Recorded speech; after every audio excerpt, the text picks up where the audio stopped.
టైటాన్లో ఈరోజు నేను నేర్చుకున్న ట్రేడ్ ఆపర్చునిటీ మీతో షేర్ చేస్తున్నాను. ఈ హారిజంటల్ లైన్లో మీరు అబ్జర్వ్ చేస్తే చాలాసార్లు సపోర్ట్ అండ్ రెసిస్టెన్స్గా వర్క్ అయింది.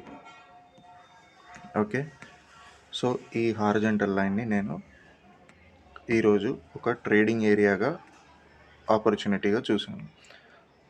తర్వాత దీనిలో 5 మినిట్స్లోకి వచ్చేస్తే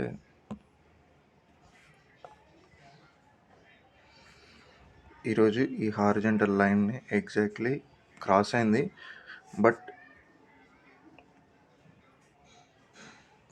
ఈ హారిజంటల్ లైన్ని క్రాస్ చేసింది కానీ సస్టైన్ అవ్వలేదు, ఫాలో క్యాండిల్ రాలేదు. సో నేను వెయిట్ చేశాను ఒక ట్రేడ్ ఆపర్చునిటీ కోసం.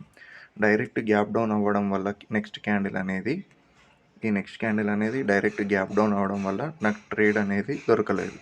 సో నేను వెయిట్ చేయడం వల్ల నాకు ఈ డే లో ఎప్పుడైతే బ్రేక్ అయిందో, ఈ డే లో అనేది ఇక్కడ ఎప్పుడైతే బ్రేక్ అయిందో అప్పుడు నేను ట్రేడ్ ఎంట్రీ ప్లాన్ చేద్దాం అనుకున్నాను.